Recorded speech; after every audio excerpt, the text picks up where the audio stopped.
Mä otin Helsingistä suoralennun tänne Wieniin, maksoi 70 €. Ja nyt olisi tarkoitus olla täällä pari päivää ja tutustua vähän tarjontaan, mitä tää kaupunki pystyy antaa. Todennäköisesti hienoa arkkitehtuuria tulossa, mutta etsitään hostelli eka. Ja sitten puretaan kamat, lähdetään käymään kaupassa ja sitten ihmettelemään. Se hostelli pitäisi olla jossain tän kadun varrella, jos mä oikein katon Google Mapsista. Onko tämmönen iso tie? Toivottavasti ei. Meteliä sitten hirveästi kuulu. Jossain tossa pitäisi olla hostelli. Yes, löytyy. A few moments later. Tän kokoisen kopperon saa 33 € Wienistä. Siellä on pistorasia ja lamppu. Ja sitten tulee tämmönen perho tähän eteen, niin saa vähän yksityisyyttä. Täältä alhaalta löytyy lukollinen vetolaatikko. Tänne saa sitten laitettua kaikki arvotavarat. Noin, lukko. Tämmönen pikkukoppi, missä meikäläinen majoittuu. No niin, kamat purettu ja sit kaikista tärkein, eli ruokakauppaa. Tässä pitäisi olla joku Hoferi, mutta toihan näyttää ihan Aldin logolta, ainakin mun silmiin. Mennään tsiigaan vähän hintatasoa ja vedetään ruokatarvikkeet tuolta kaupasta mukaan ja sen jälkeen mätön laittaa. Hyvä valikoima ja katsotaan tuossa kananmunia, niin oli 3 € paketti. Ihan sellainen siedettävä hintataso tässä supermarketissa. En tiedä onko halvin, en tiedä onko keskihintainen, en tiedä onko kallein, mutta tää on vieressä 200 metrin päässä, niin tää on se mun valinta. Tietysti jos haluaa, niin täältä löytyy 3 litran ginipullo, 41 €. Vittu minkä kokoinen moukari. Loppulasku kaupassa 19 €, 500 grammaa jauhelihaa, kilo riisiä, kurkkua, tomaattia, purkki aurinkorasvaa, hammastahnaa, kasa kananmunia. Jotain siinä oli kalliimpaa. Suunnilleen 19 € meni. Ihan semmonen kohtuullinen hintataso mun mielestä. Nyt sitten hostellille kamojen kanssa ja tekemään ruokaa. 1 hour later. Tää on ihan hyvin varusteltu keittiö. Täällä on uuni, mikroaaltouuni ja astianpesukone, mihin sitten laittaa kaikki tavarat. Ihan tämmönen perus. Siisti, ei mitään ihmeellistä. Suihkukoppi. Täällä on just käynyt siivooja, vessanpönttö, suihku. Tässä on sitten jääkaappi kaikille hostellin asukkaille. Täältä alhaalta löytyy hyvin tilaa, mihin saa sitten safkat. Mulla on tuolla safkat just tulossa. Ja ne, jotka ihmettelee, että no miten sitten noi öljyt ja suolat ja sun muut, niin hostellissa yleensä on tämmönen kaappi, mistä löytyy arkukaöljyä, siellä on mustapippuri ja sitten siellä on merisuolaa, mitä voi käyttää. Kaiken maailman ylijäämäsafkaa ja sääntönä yleisesti ottaen se, että jos ei ole nimeä, niin saa ottaa. Tiedän kyllä Wienistä saa halvemmallakin hostellin. Mulla elinehtona on aina hyvä keittiö. Koska mä tein itse safkat matkan päällä, niin mun ei tarvi jännittää, tuleeko mulle IBS-paskat housuun vai ei.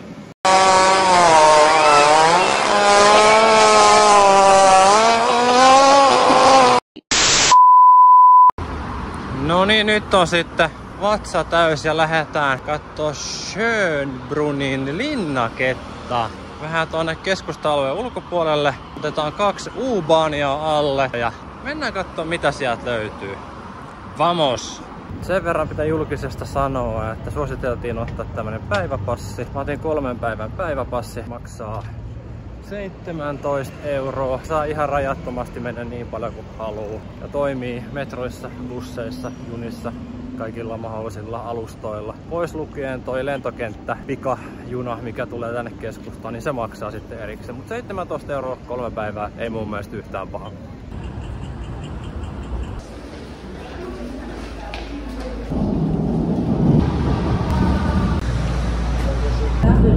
Twenty minutes later. Me ollaan periaatteessa paikallisessa Kontulan asemalla. Nää on ihan superhienoja nämä kaikki. Semmoista nippelitietoa tähän väliin, tai Schönbrunnin palatsi on Habsburgin suvun kesäpalatsi. Ja siellä on vaan vaatimattomasti 1441 huonetta. Varmaan ihan ok kesäpalatsi hengailla. Tossa se sitten näiden porttien jälkeen sitten onpi. Mennäänpä ihastelemaan.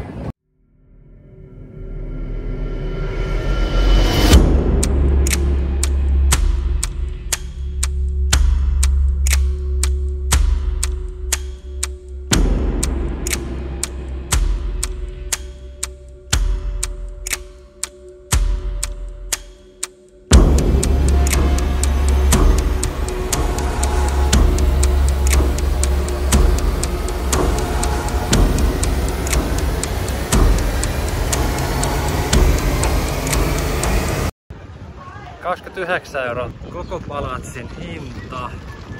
Siinä olisi ollut monta osaa, mutta mä ajattelin, että maksetaan kerran se €29, niin tekee koko roskan. Mennään ihmettelemään. Musta vähän tuntuu, että siellä ei saa ottaa yhtään kuvaa, niin tyydytään tähän ulkopuoliseen sitten materiaaliin. 1 hour later.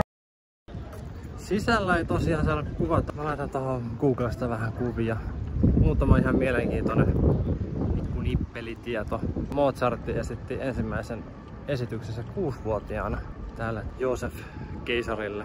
Mä paskasin 6-vuotiaana vielä housuun. Mut se ero meillä oli. Musta tuli ensihoitaja ja siitä tuli mestari musiikkitaiteilija.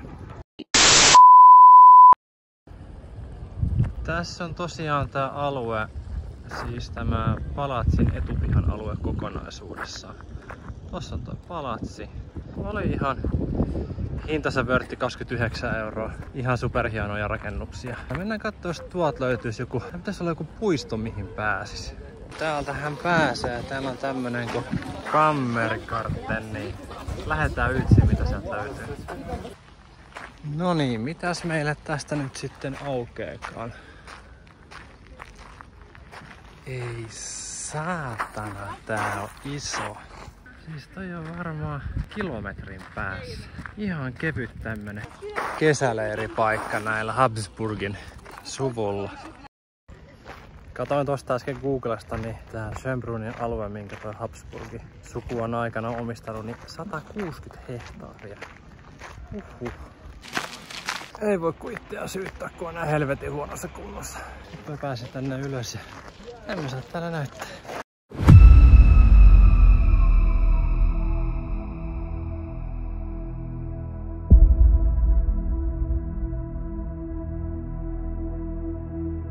Tässä se nyt sitten on lähempää.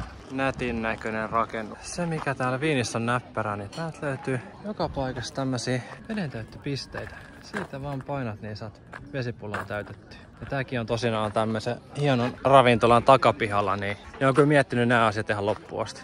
Tässä kävellä takas ton asemalle päin, niin lämpimästi suosittelen tätä Schönbrunnin palatsia ja tätä takana olevaa puistoa.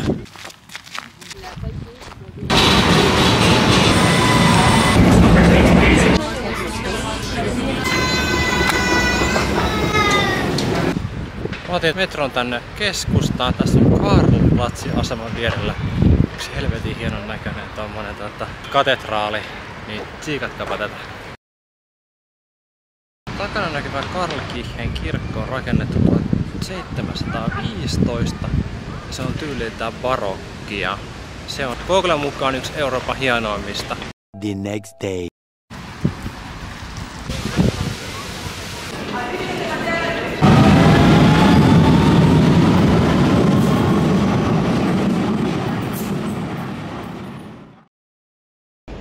Kiitos, jos jaksot katsoa videon loppuun asti. Tämmönen oli Viini tällä kertaa. Mukava, aika iso kaupunki loppujen lopuksi. Mä olisin luullut, että olisi ollut paljon kompakti. Tähän loppuun vielä, niin maat missä on tullut käytyä ja vähän slow motionia miltä Itävalta näyttää ja Viini nimenomaan tietovalaistuksessa. Mä hyppään tässä bussiin ja me nähdään seuraavassa maassa ja seuraavassa kaupungissa. Palataan. Moro!